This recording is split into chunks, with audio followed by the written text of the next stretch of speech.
अस्सलाम वालेकुम स्टूडेंट, क्या हाल चाल है जी? कैसे हैं आप सब? इससे पहले मेरा बेटा हम सारे टॉपिक्स अच्छे से डिटेल में डिस्कस कर चुके हैं। तो अब हम बात करते हैं P1 इससे रेलिवेंट आने वाले पास्ट पेपर्स में जो क्वेश्चंस थे और इनको कैसे सॉल्व किया जाता है। P1 में हमेशा ख्याल ये रखना होता है कि आपके पास एक ही राइट ऑप्शन होगा, इसलिए जो हम हमेशा बात करते हैं P2 में कि प्रोसीजर के मार्क्स मिल जाएंगे, तो यहाँ पे ऐसा नहीं होना। यहाँ पे आपको राइट ऑप्शन का ही नंबर मिलता है, इसलिए ज़रा गौर से देखिएगा और जो कॉन्सेप्ट, जो की पॉइंट आपको वीडियो के थ्रू बताए जाते हैं उन की पॉइंट को नोट डाउन भी कीजिएगा। और अगर स्टिल किसी किस्म का कोई सवाल हो तो कमेंट में ज़रूर बताइएगा। जी मेरा बेटा, अब हम बात करते हैं सब टॉपिक नंबर 2 की। और सबसे पहले हमारे पास क्वेश्चन आ गया है 2005 का क्वेश्चन नंबर 3, अक्टूबर नवंबर।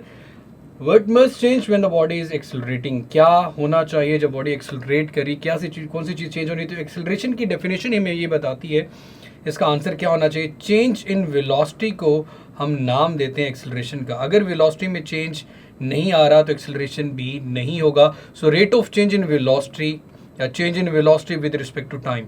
तो सबसे पहले बात की जा रही है the force acting on a body, the mass of the body, the speed of the body and the velocity of the body. तो इस लिहाज से हमारे सबसे बेस्ट ऑप्शन मेरा बेटा बनता है वो डेल्टा डी बनता है। The velocity of the body अगर चेंज नहीं होगी तो एक्सेलरेशन भी नहीं होगा। इसका मतलब अगर ऑब्जेक्ट कांस्टेंट वेलोसिटी के साथ मूव कर रहा है तो उसका एक्सेलरेशन जीरो होगा। अगेन आपके पास बड़ा मजेदार सा क्वेश्चन है। A car driver takes a total of 2 hours to make a journey of 75 kilometre. Total distance जो आपने ट्रेवल करना है वो 75 किलोमीटर है। She has a coffee break of half an hour. जी, आधा घंटा कॉफ़ी पे लगा दिया उन्होंने। And spends a quarter of an hour stationary in a traffic jam. तो आधा घंटा ट्रैफिक में लग गया, sorry quarter of an hour का मतलब about 15 minute. It would average speed must she travel during the rest of the time she wants to complete the journey in the 2 hours। अगर वो 2 घंटे में अपना टोटल डिस्टेंस ट्रेवल करना चाह रही है तो बकाया टाइम में उनकी जो स्पीड है वो कितनी होनी चाहिए। सो मेरा बेटा, ऐसे केस में जब भी क्वेश्चन हमारे पास आता है तो आपने एवरेज के लिए हमेशा याद रखना है total distance divided by total time. अक्टूबर नवंबर का क्वेश्चन है मेरा बेटा, क्वेश्चन नंबर 3 2002, और total distance divided by total time. Total distance जो है आपके पास 75 किलोमीटर ही है, लेकिन टोटल टाइम देख लें, जो टाइम वेस्ट हो चुका है वो आपके पास 45 मिनट ऑलरेडी वेस्ट हो चुके हैं। तो 1 hour and 15 मिनट है। जो अब 1 hour में आप 15 मिनट को जब ऐड करेंगे तो उसको भी आवर्स में होना चाहिए, तो 60 पे डिवाइड कर दें तो हमारे पास ये आंसर मेरा बेटा आ जाएगा अबाउट 60 किलोमीटर पर आवर से अगर वो गाड़ी को मूव करेंगे तो वो पहुंच जाएंगे अपने डेस्टिनेशन पे अकॉर्डिंग टू द टाइम। आगे बढ़ते मेरा बेटा बात करते हैं when a block of wood of mass 2 kg। Question है आपके पास क्वेश्चन नंबर 4 2006 अक्टूबर नवंबर is pushed along the horizontal flat surface of a bench. The frictional force made is 4 Newton, जो oppose कर रही मोशन को। When the block is pushed along the same bench with a force of 10 Newton। अब आपके पास applied force 10 Newton है, mess आपके पास 2 kg है, लेकिन फ्रिक्शनल फोर्स आपके पास 4 है। तो फोर्स आपके पास जो रिजल्टेंट आएगी वो डेफिनेटली आप अप्लाइड से फ्रिक्शनल का सब्ट्रैक्शन करेंगे तो आ जाएगी 6 न्यूटन। 10 - 4 अगर करें, मैस आपके पास कितना है मेरा बेटा 2 kg। तो फोर्स अगर आपने कैलकुलेट करना है अब एक्सेलरेशन। सो अगर एक्सेलरेशन देखें, force is equal to mass time acceleration होता है। फोर्स को मैस पे डिवाइड कर दें। अब 6 को 2 पे डिवाइड करेंगे तो आपके पास जो आंसर है मेरा बेटा वो कितना आएगा, डायरेक्टली 3 मीटर पर सेकेंड स्क्वायर। यहाँ पे स्क्वायर भी लिख लें।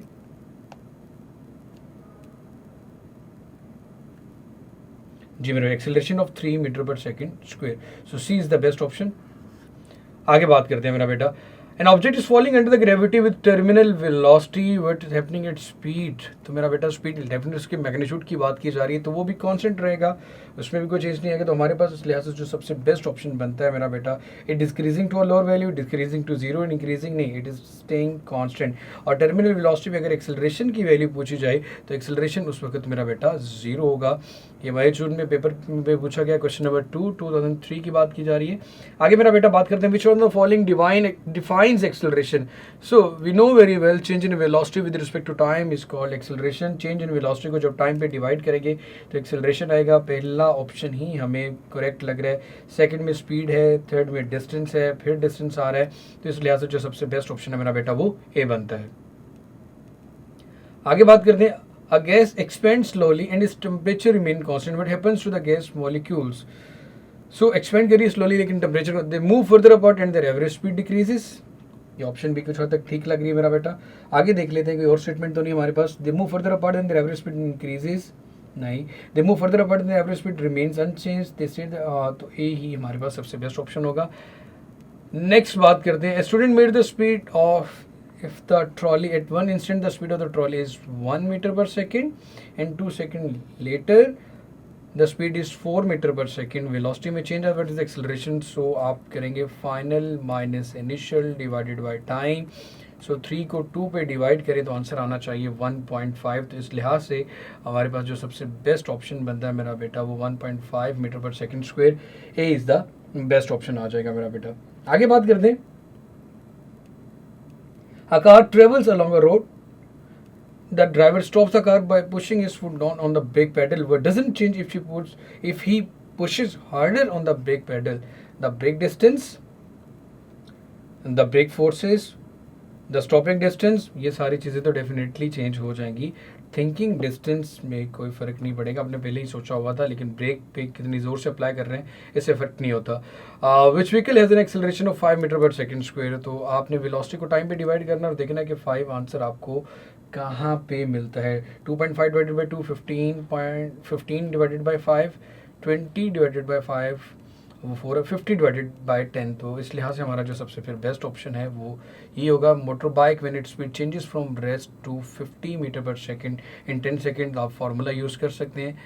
Final velocity minus initial velocity, final velocity minus initial velocity divided by time. आगे मेरा बेटा बात करते हैं. Velocity is given by the change in displacement by the change in time. How many vector quantities appear in this statement? तो change in velocity divided by change in time में vector quantities बतानी. तो velocity वैसे भी displacement over time होती है, फिर velocity में चेंज की बात की जा रही है. तो इस लिहाज से आपने ये बताना है कि इसमें कितनी क्वांटिटीज़ वेक्टर क्वांटिटीज़ इन्वॉल्व हैं. 1 है, 2 है, 3 है. तो मेरा बेटा आपके पास यहाँ पे 2 क्वांटिटीज़ आ रही हैं, डिस्प्लेसमेंट भी आ रहा है, वेलोसिटी भी आ रहा है. इस लिहाज से हमारा जो सबसे बेस्ट ऑप्शन बनता है मेरा बेटा वो 2 बनता है. जी मेरा बेटा, होपफुली आपको सारे कॉन्सेप्ट्स अच्छे से समझ में आ गए होंगे और किस तरह से किन टेक्निक्स का इस्तेमाल करके हमने अपने क्वेश्चंस को P1 को अच्छे से सॉल्व किया. इन टेक्निक्स का यूज़ आपने अपने एग्जाम्स में भी करना है ताकि आप डिस्टिंक्शन ले सकें या A स्टार ले सकें. खुश रहें, आबाद रहें. अल्लाह हाफिज़.